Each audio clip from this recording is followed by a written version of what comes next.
Hello, everyone, and welcome to this bonus episode of the Hired Geek Podcast, episode number 106, with Cathy Lucas from the Metropolitan State University of Denver.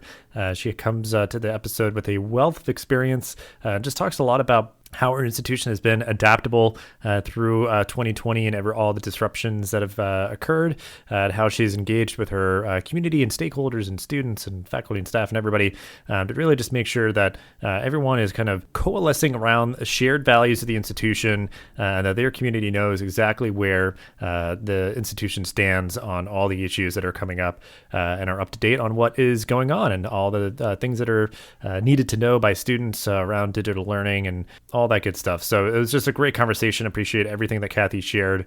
We called out quite a few good podcasts to check out. So definitely look for those in the show notes, as well as information about our new merch store. And as of this release of the episode, this is October 28th in 2020. If you're listening to it as a new release, there is a sale going on in our merch store through the end of the week. So definitely go check that out in the show notes as well. But after this brief message from our sponsor, this is the bonus episode number 106 with Cathy Lucas. This episode is sponsored by Degree.me, a one-stop college research tool for students. If you work for a college or university, you'll want to learn all about their ability to connect you with the right students at a budget-friendly price. To find out more, please visit degree.me/HEG. Yeah, super excited to talk with you, Cathy. This has been an episode that's been a long time coming. We've been working on finding a good time to talk through your professional journey and just kind of your position and experience, just kind of thinking strategically about the work in higher education that's happening right now. That's obviously super unique for a lot of people, really unprecedented. So it's just really time well spent to talk through this and, how you're viewing the work that you're doing, supporting your students, and share that out with everybody. So I really appreciate you taking out the time. And we'll start out as we always do. If you do want to give a brief introduction of yourself and your professional journey of how you got to be where you are today. Yeah, sure. Well, Dustin, first of all, thank you for having me. I appreciate your time today too. So I'm the Vice President of Strategy and External Affairs at Metropolitan State University of Denver, and we are a regional comprehensive university. We're 55 years young. And, we like to say that we empower our students to advance their lives and careers through an innovative and transformational education. Today, we have nearly 100,000 career-ready graduates and more of 80% of those who stay in Colorado. So in my role, I work to really enhance the reputation and the public perception of the university, doing this through integrated marketing and internal and external communications and external affairs. I've been at MSU Denver for 22 years. I started as a media relations manager, and I grew to the director of communications and then an associate vice president and now the VP.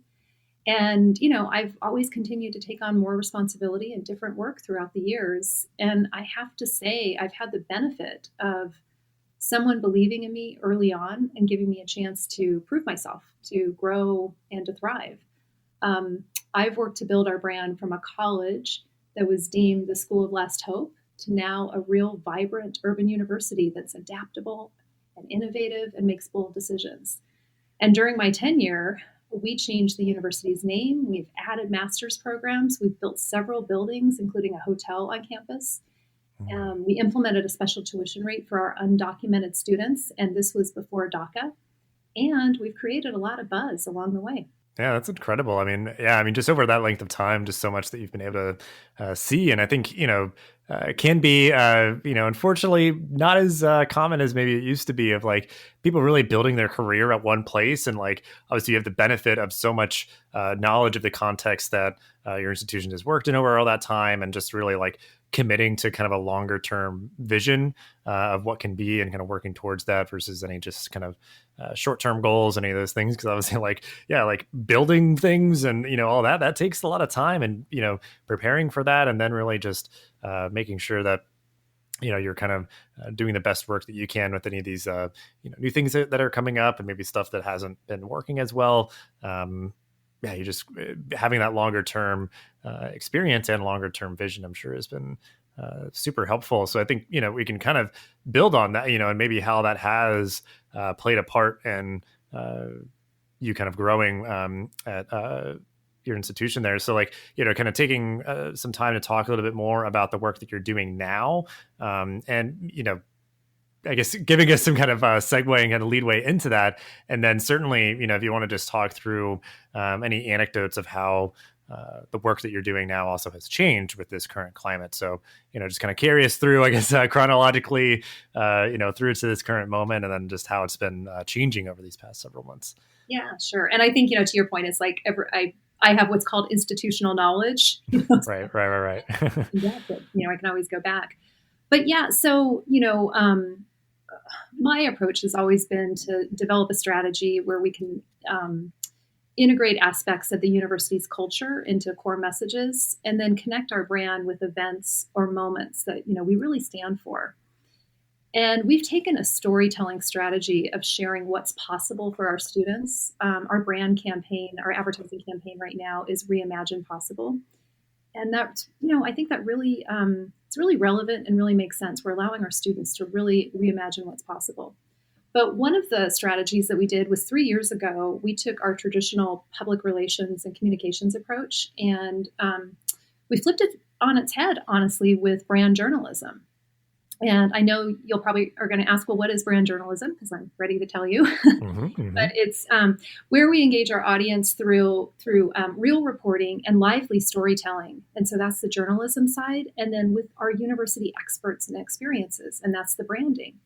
And we've used brand journalism to provide relevant content through articles and video about Denver and Colorado, while intentionally highlighting a faculty member or a university program in those stories. And so the strategy is to make sure that the content isn't only relevant to our students and our alumni and our employees, but also that our readership extends to the business community and to the legislature and the news media. And our readers will then, the intent is that our readers will then share our stories with their networks and really increasing the reach of our storytelling. But one area where we've been successful is with the news media, where we have written a story or produced a video. We've shared it with the news media, and sometimes they've just picked it up as is and just repurposed it. And so that's really been the goal of brand journalism, and kind of how we pivoted our strategy. But once COVID hit, like every other comms office, we moved into crisis communication mode. And we began mapping out a strategy on how we not react, but respond with messaging to first our employees and our students, and then to our external stakeholders. And so I believe from March until August, we created nearly 100 different communication pieces on COVID, the financial crisis, and Black Lives Matter. And these came from our president, from board members, from our senior leaders. And then we ramped up our brand journalism program during this time as well to focus on our great faculty experts, whether it was mental health or diversity, equity, inclusion. But then we also told some stories about some of our faculty who were doing really innovative and cool things while campus was closed. One example was we had a engineering faculty member who came onto campus in April and went into our Advanced Manufacturing Institute and used that additive manufacturing space to create PPC materials for local hospitals. So, we profiled that story. We're very proud of this faculty member. And, this was one of the examples. But during this time, our brand journalism publication, which is called RED, stands for Relevant Essential Denver. Red is also our brand color. But this is a biweekly curated publication, and during that time, it's distributed to about 100,000 people. Our click-through rate doubled in April, May, and June, because more people were getting these stories. They were able to take the time and read it while they were in lockdown, and so we really jumped on that. But then the other component that we pivoted to was our advertising campaign. And so fall of 2019, we had launched a advertising campaign, the Reimagine Possible that I described. But in the spring, we decided to pivot our campaign to really drive student enrollment. We felt because of our innovative education and our urban location that we could be a great alternative for many students who might be taking a gap year, but also students that were looking to upskill both during and then after the pandemic. So part of our strategy was TV advertising, in April and May, because there was a increased viewership of TV advertising. And I can't tell you how many people saw our 15-second ads on Hulu, local TV channels, and then even TikTok. I have a 18-year-old and a 15-year-old, and both of them especially during COVID when we were on lockdown, they were on TikTok all the time. So we worked with our media buying agency to help us crack the code to get some advertisements onto TikTok, and that worked really well too. And then lastly, I would say during COVID, I've wanted to make sure that we ensure that we provide a strong connectivity to my team members, some who haven't been on campus since we closed in March.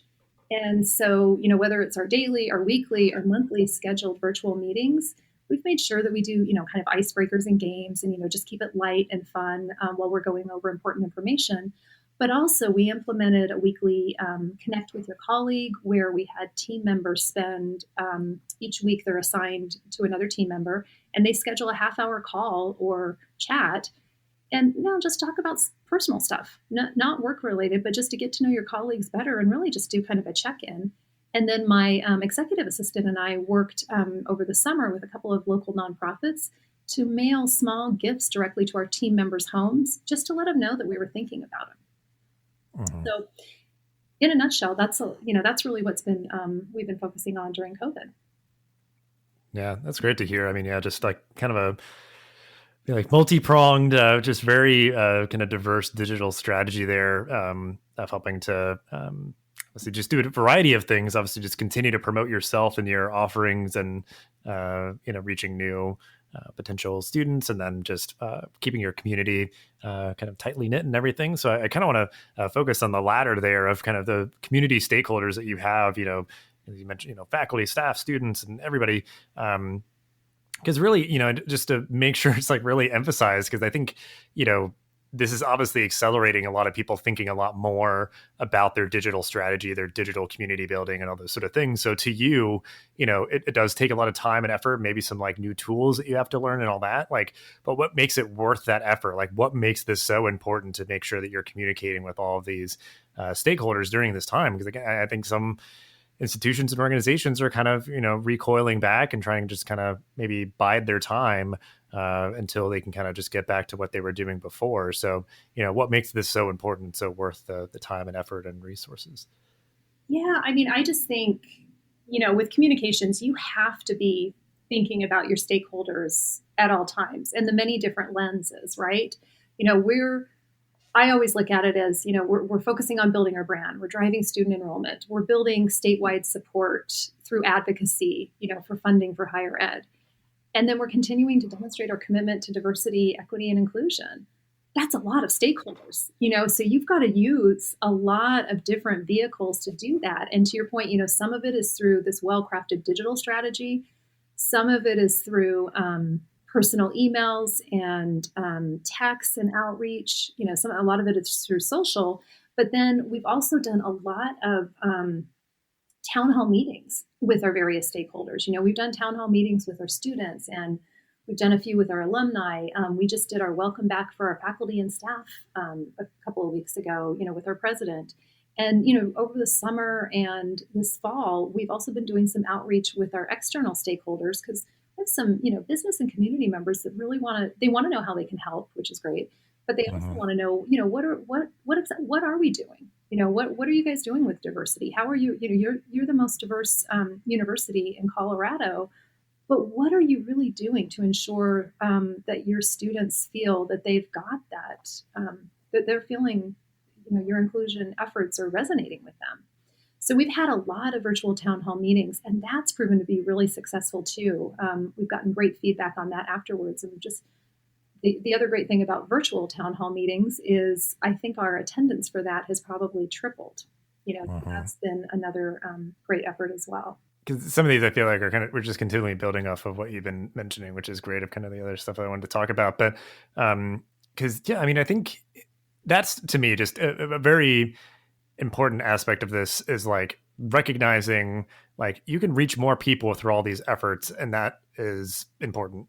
Like people can jump on or maybe like watch a recording of a town hall if you kind of make that available on demand. And then I think again, all of it is time well spent, because you're not just sort of, because I feel like this comes up in maybe in different kind of facets. It's just sort of, which this absolutely is kind of, I think, eroded over the past several years, but just sort of like higher institutions just kind of like, well, we've built it, so they will come. People know who we are. We're here. We'll get students. No big deal. But like, obviously that's kind of eroded. Like you've got to really market it yourself and put yourself out there just so people know who you are and your offerings. But I think, with what you're saying too, like, you have to make it really clear, because I think so much more now in the past couple of years, people are kind of voting with their feet, voting with their dollars, that sort of thing of like, I want to make sure that I'm supporting organizations or being a part of communities that embody my values, and make it really clear, for your institution, like, this is what we're about. Like, we are, kind of showing our work and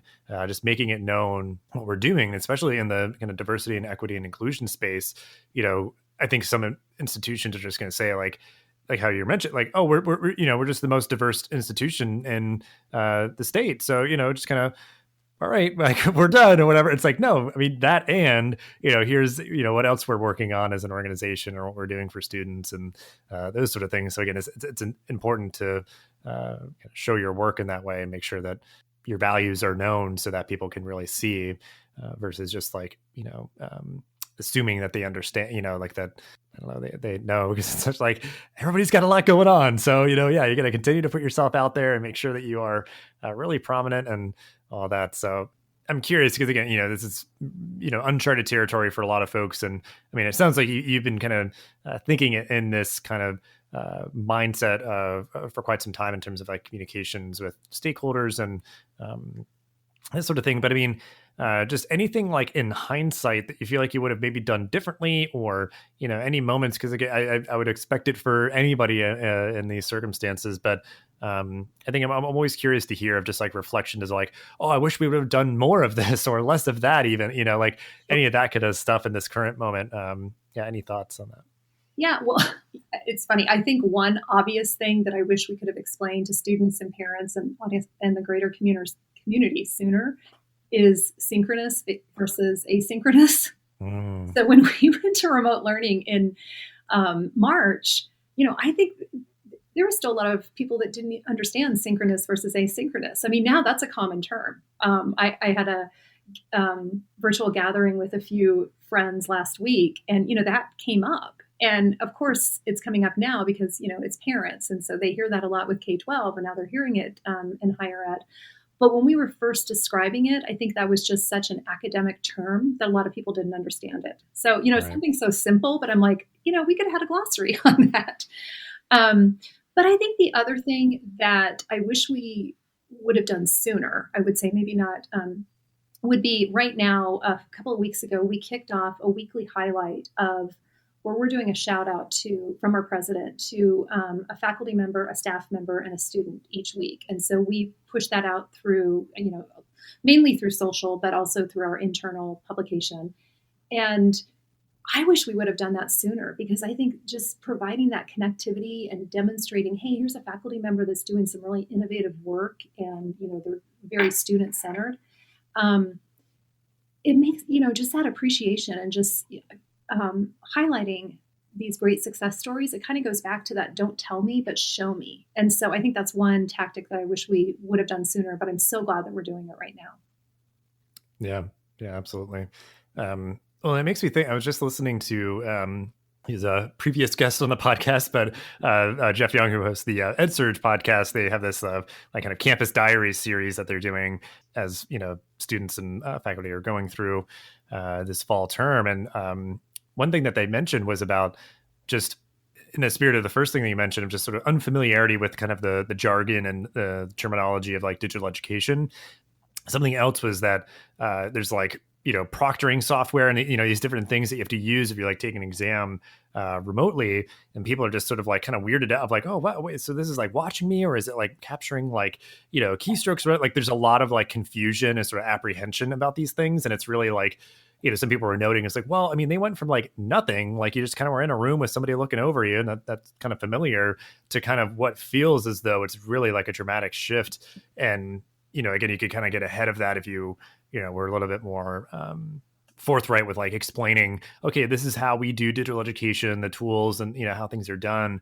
So it made me think of that. I mean, yeah, that's definitely great advice, is that, as institutions are continuing to perhaps kind of just expand their digital education and bringing in students who have maybe never taken an online course before, kind of where are things at now? Like there's so much kind of complexity of the tools and the terminology and those sort of things. So it's, again, sort of a time well spent to be like, okay, or, do we have kind of like an online, orientation, like an onboarding of just kind of like the platforms and that sort of thing. And, even just like an ounce of effort there, I think is helpful to kind of normalize some things. But the second part kind of makes me think of my next question here of, looking more towards the future, because it sounds like that kind of shout outs and highlights effort that you're doing is something obviously that could absolutely just continue on, not just in this current moment, to make sure that, people feel connected as part of your community, even though they're apart.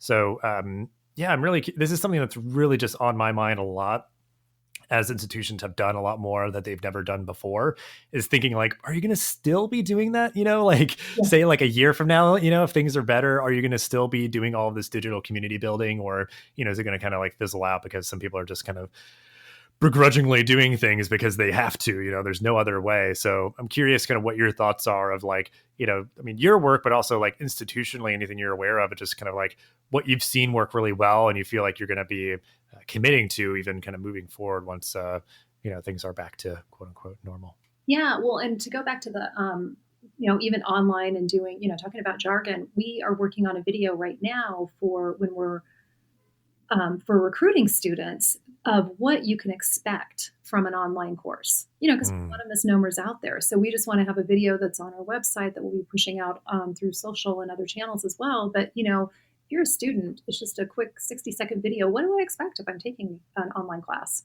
So that's one thing I wanted to mention. But yeah, I think things, the virtual space is changing everything that we're doing before to now. And so I've looked at a couple of things. One is working from home. So as a university, we never had a policy, and we didn't really encourage people to work from home. It just wasn't in our DNA at MSU Denver. And so now when we eventually return back to campus, I see this as a key part of how we'll do business. Because I've got a communications team, I've got a lot of team members that are in open space and they're in this really creative space. And so we're going to need to be looking at this. Do you need to be here physically 5 days a week? Could you come in 3 days a week and, work from home the other 2? And so, I think space, that's going to be something that's really looked at. I had read, it was in a New York Times article where companies were looking at, having their employees come in 2 days a week. And then Wednesday would, kind of be the cleaning day, if you will. And then Thursday, Friday, another cohort of employees coming in Thursday. Mm-hmm. So, that could be something too. But then another thing in higher ed as a whole is commencement, and really looking at how we do this differently. We, like many other higher ed institutions in the spring, we had decided to postpone our spring commencement for the fall because we had hoped that it would, we'd assumed that it would be in person and we'd be up and running and ready to go on that. Well, just last week, we had to send out not only to our fall graduates, but also to the spring graduates that we're going to be doing a virtual commencement ceremony. So, we've been really planning for that. And I'm just looking, as we're setting the stage for future commencements, I really believe there's going to be a virtual component. When we're back in person, I think now there's still going to be some kind of virtual component. So I just think it's not a matter of doing completely new things, but I think it's more doing things different and seeking how we make things better and relying on this experience that we've had the last few months to allow us to make it better. Yeah, I mean, that's what's sort of on my mind, is like there's certain things that I would hope continue if it's just, that's kind of like digital community building efforts of just being kind of respectful of like the modality, to like, well, nope, you can only, take part in this if you're in person. If not, then you kind of miss out. It could be even at the bare minimum, again, just like, okay, well, we have a speaker and we record it.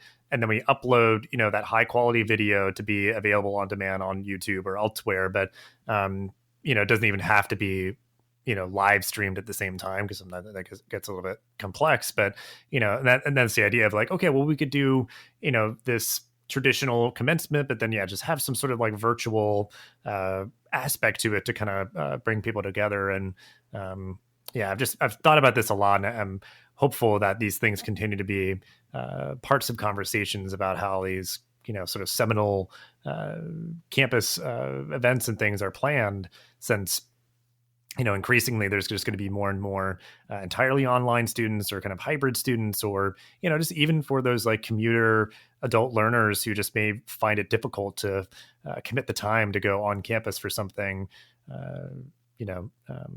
at any given time. So, and then it's even the other stuff of just like, if it's like, oh, well, we like created a Slack or a Discord community for our campus, or even like within like a certain school. It's like, just keep doing that. I mean, like, that's such a great platform. Like, it doesn't have to just be this thing where it's like, well, we're only doing this because we have to. It's like, well, I mean, I think increasingly nowadays you kind of have to do more of this digital community building. But, I'm just curious, as we see, the next, several months go on, if people's sort of persistence with these things continue, if they see sort of the kind of the return on their investment, and sort of feedback from students and faculty staff on the different efforts. So we will kind of move on here, I guess, of just with all that we've said, you've kind of mentioned that you're doing, all the great work that your institution is doing. So, with everything that you've learned and everything that you've done and everything that you're thinking about, like, just going through all these disruptions and everything, from your experience, like, what advice would you give to other higher ed professionals that are obviously just continuing to try to chart these choppy waters, and, not being able to see too far onto the horizon? Are there any kind of mantras or, things that kind of help resonate with you, to help you feel kind of motivated and inspired to keep, working through all these disruptions? Any other advice that you would give to other folks? Yeah, sure. I mean, I think right now we have such a greater sense of freedom to be, innovative and, experiment with new ideas, and whether that's communication or just ways of doing business. So part of my role is I lead the university's strategic plan. And pre-COVID, our strategic plan 2025 would have gone live July 1st. But in the spring, our president asked us to pause and take an approach from a futurist lens, and really look at scenarios on how they might frame the strategic plan. And, this was just so helpful in our thinking, because right now all bets are off. You can and you should be using this space to be more innovative. And, I go back, and as I'm doing the strategic plan, I'm looking at our university, where we were founded 55 years ago to meet our students where they are in their urban backyard. Well, today our student population, they've moved to the suburbs because they really can't afford to live in the city. But our mission is still has never been more intact or relevant to what I see as the higher ed needs of students today. I think we're doing this in a more innovative way through a stronger investment in technology and online courses. But this is also coupled with those connections with the business community, who really understand and believe in our mission, and really want students student like ours to be future employees. And so we've been working with them, and we've been trying to, foster these relationships. And now we're just doing it in such a more innovative way. We're having apprenticeship programs, and, we're building and creating, majors around these needs, and working with employers to really determine, what kind of employees are you looking for? So I just think being innovative right now, if you're not doing it, if you're just kind of pausing and kind of keeping your, just waiting to pop your head up when things are a little bit more stable, that's the wrong thing to do. Because I think you should really be disruptive and just be shaking things up and just looking at it differently from a different lens. Yeah. And I mean, just with what you've talked about too, it could literally just be like, how does our team do the work that we need to do? Like, yeah, is it like, we have the flexibility for like, some of those like work from home days. And I know that even gets to the sort of value of like, okay, those work from home days, those are sort of like, no meeting days, just like kind of plug in, get work done. And then, we'll be together in person for the meetings that we need to have on a week to week basis or those sort of things. And then like kind of just larger picture, like you're saying, just sort of like, these partnerships and majors and programs and, kind of pipelines for internships or jobs or any of that kind of stuff that you're just like really like integrating.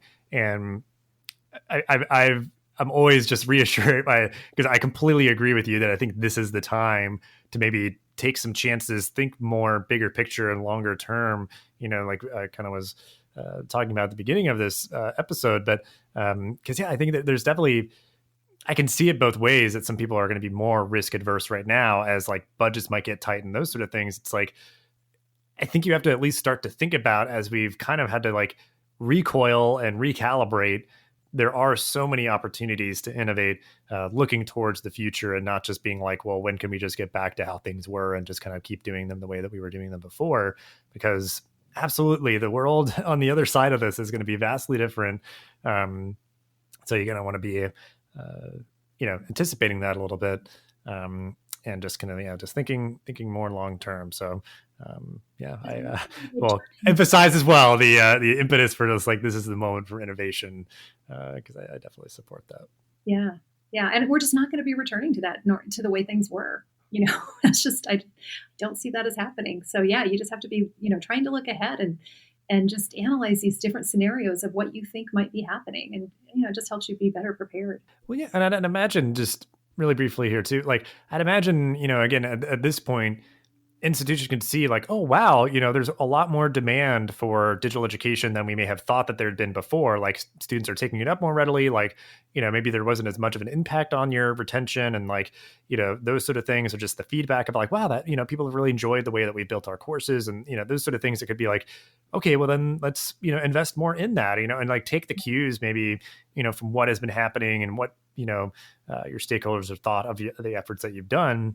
And then, just like take the time that you have now to kind of plan and anticipate what you'll need to do to be sustainable for the future. So, with all that being said as well, I'm curious, like just in particular, because we always like to share our resources as much as we can. So anything that you'd like to highlight of maybe things that you've engaged with over the past several months, or just kind of like all-time favorites, of like resources of, books or podcasts or tools, websites, anything at all that you want to just give a tip of the hat to that we could include in the show notes? Oh, sure. Well, I mean, I'm a podcast geek, and I'm also a news junkie. So, my day really starts with the New York Times Daily, or Fox Today Explained, or What a Day. I mean, I just love, those are kind of how I just wake up and, walk and listen to those.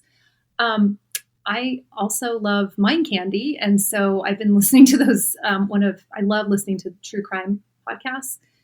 And right now I'm binging on Missing in Alaska, it's about two congressmen who vanished on a plane in the early 70s. Their plane vanished. And then fast forward to the 90s, the FBI started hearing stories that there were mob ties and that the plane was bombed. So it's a totally guilty pleasure, but so good. But to keep up to date, I mean, I get, the Chronicle and Inside Higher Ed, and then EAB. I think that's a great website with a lot of good resources. And then from a public relations lens, Reagan Communications. I mean, they've got a wealth of information on their website too. So yeah, there's a lot of information out there, and it's just ensuring that you spend the time, every morning or afternoon just to keep up and, read ahead so you're current and you're relevant. Yeah, absolutely. When I like too that you kind of gave a wide spectrum of things, of just like the informative news podcast and the guilty pleasure podcast and everything. So, and I'll kind of memorialize here, like my current guilty pleasure, just because it's so silly and stupid, is a podcast called The Renner Files. So it's a sort of comedic spoof, like true crime investigative podcast. It's looking into actor Jeremy Renner's short-lived app that he made, which like it just was this like super weird story, but they're doing this like super deep dive into like, who is Jeremy Renner, why would he create an app, like why did it fail, and all this, like and it's just so like the idea of like a very deep and like seriously committed absurdity, which I can say that I personally appreciate, but I don't, because I've listened to it with my wife and she's like, this is so silly and stupid. I'm like, I know. And I love it. So the Runner Files. And yeah, I because I try to keep a healthy diet of podcast of I start with the daily and then I'll do some higher ed ones and then, just some other more silly ones. But yeah, just helps to keep the day, lively and vibrant and diverse and all that good stuff. So yeah, absolutely. You got to recalibrate your brain every day. We're just online all the time and it's just focused on, so much serious content and matter all the time that, you got to keep it light too. Yeah. Cause I do the same thing of take my dog out for a walk at least 2 or 3 times a day. So it's all right, cool. What am I listening to on this walk? Just plug something in and just, walk in, for right now, the beautiful fall weather and, enjoy that time away from, my computer and, just listen to something engaging. So, cool. Well, then we will wrap up, here with any final thoughts that you have. I think, kind of the larger picture topic here, certainly, communication and, the disruptions and changing, but, it's kind of all about higher ed adaptability. You've been working at your institution for a long time and, you've had a lot of different experiences there. And I'll just say it too. It resonates with me as well of what you kind of shared about, having someone kind of believe in you and kind of uplift you. And now you've been kind of set on this path to be doing this work for as long as you have. And, again, within all that time, having probably a lot of different contexts of, adapting and changing and improving. So with all of that being said, what are final thoughts that you have on higher ed adaptability that you'd want people to kind of leave this episode with? Sure. 2 things I would say. So I'm always looking at ways to do things different and better. And I look at our mascot, the MSU Denver Roadrunner, and I don't know, you've probably never studied roadrunners, but the true roadrunner, the desert bird, it's a really adaptable bird. It's capable of flight, but it prefers to be on the ground and run, and it runs at 20 miles per hour or something. And they prefer sprinting, but they usually fly to escape predators or when traveling down steep slopes. And so, I've always applied that roadrunner spirit every day when I look for ways to, adapt, create, and collaborate. It's kind of what would the roadrunner do? Would you be flying right now or would you be, running? And so, I do that, but then I also look at the core values of the university. I try to focus on values instead of my fears. And our values are, it's cadre E squared. So it's communication, access, diversity, respect, entrepreneurial, and excellent. And, in everything that we do, I try to take that approach and ensure that we've got at least 2 to 3 core values into the communication approach that we're doing, or, whether it's a strategic plan or some other strategic work that we're doing. I always try to make sure that, it's grounded with our values. That's such a great sentiment to end this episode because I just want to voice my support for that mentality. I think that's such an important way to kind of view decision making and where you're kind of operating from is more values based than fear based, and also just appreciate the kind of geeky, nerdy deep dive into roadrunners of what life lessons can you learn from this little animal, it's so perfect. And I think, just so relevant of kind of really trying to, solidify those values, make sure that they are prominent and decisions are made from those versus kind of just, that place of fear. Because I think that certainly that is a tempting side of kind of always and perhaps overly focusing on liabilities or just, we should avoid any potential complications or something that might seem like it's too hard. As long as you're keeping your North Star of your values, you can always know that you're making good decisions for your community and your stakeholders. And you can at least kind of really settle in with those. If you ever kind of had to, advocate for the decision that you made, you can always just kind of rest on knowing that it came from your values. So, so much great stuff, and just really appreciate, all the great work that you're helping to do with your institution and all the things that you've shared. And, we'll share all the resources and the things that you mentioned and all that in the show notes as usual. But thank you again so much for your time. This has been such a great conversation. Yeah, Dustin, thank you. I truly enjoyed it. Thanks for listening to this episode of the podcast. Make sure to rate, review, and subscribe so you never miss an episode. Thanks again for listening, and we'll see you in the next episode of the Higher Ed Geek podcast.